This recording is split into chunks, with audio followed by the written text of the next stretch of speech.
disagree on. Is this an indication that this is just the first step in banning TikTok throughout the U.S. on everyone's devices? Yeah, I believe it is, and I think that this could be a bipartisan effort, both by Republicans and Democrats. It was a good indicator yesterday when it passed by unanimous consent. I plan to get on, Senator Rubio's bill here in the House, which will ban TikTok altogether. I think he's absolutely correct. The Chinese Communist Party is gathering information on millions of teenagers, even smaller than teenagers. They're also directing what content our children are looking at. And so basically they're cooking their minds. And so, yeah, I believe that it's time for us to ban TikTok altogether, not just on government devices. Yeah, you know, that message, though, doesn't appear to be resonating with the American people. I'm not hearing of, people en masse deleting TikTok from their phones. So how do you convince people that this app is bad? Well, because it's controlled by the Chinese Communist Party, and I don't care what the CEO in America says that they will never share information. That's baloney. We know it. So the sharing of information, but also, look, the algorithms are different for American kids than they are for Chinese kids. And the Chinese kids, when they ask for something, they go to a inspirational, educational material. Here, they go to junk. And so basically, they're really, affecting the minds of our children and affecting their future. And so, again, since it's something controlled by the Chinese Communist Party, I want no part of it. And I don't want the American children to really have any part of it either, and give all that information to the Chinese Communist Party, which is our greatest adversary. I couldn't agree with you more. I want this thing gone. But to Carly's point, are you worried about political blowback, quite frankly, coming from parents who are tired of their kids yelling at them that TikTok has gone away? I know that sounds like I'm asking a silly question, but I'm not. I think that's a large part of the reason this thing's still around is because parents are pressuring lawmakers because they're getting a lot of pressure from their own kids. No, I know. And look, my grandchildren, much to my dismay, have TikTok or had TikTok on their phones, and it's very popular. And so I can see the damage that it's doing to them.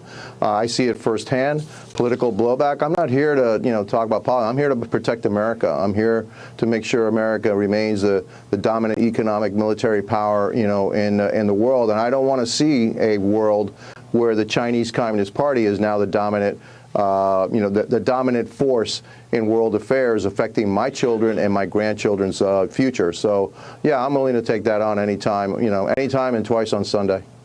Let's head on down to your state of Florida. There's this video that's gone viral. We played it on Fox News a lot. It shows a police officer in Florida who needs to be revived after being exposed to fentanyl. Just a warning for anybody who's watching right now. Could be difficult for some viewers to watch, but take a listen and watch right here. Sit down. Sit down. Give me Narcan.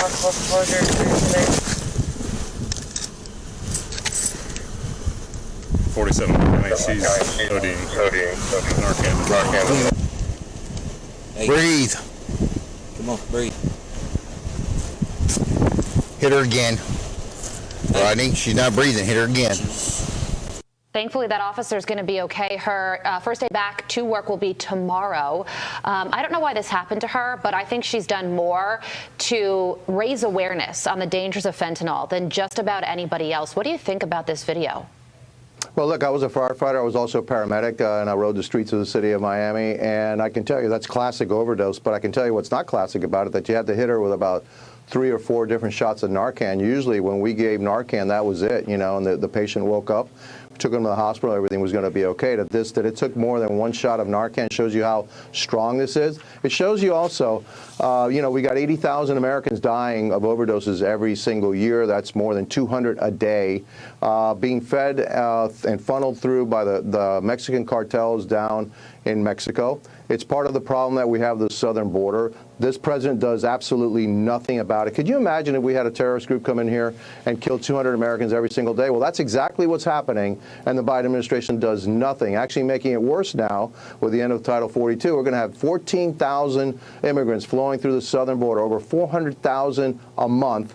Which will occupy all of our Customs and Border Protection agents. And so this drug and other drugs are going to be able to flow through the southern border unabated, killing tens of thousands of Americans. Congressman, really quickly, before we let you go, have you heard any plan from the Biden administration about what comes next after Title 42 is lifted? No, it's actually they want Title 42 lifted. They want to see this flood of immigrants coming into the United States. There's no other explanation for it. This is done on purpose. But along with that flood of immigrants comes these drugs that are killing tens of thousands of Americans every single year. You know, we should declare those Mexican drug cartels actually terrorist organizations, because they're killing tens of thousands.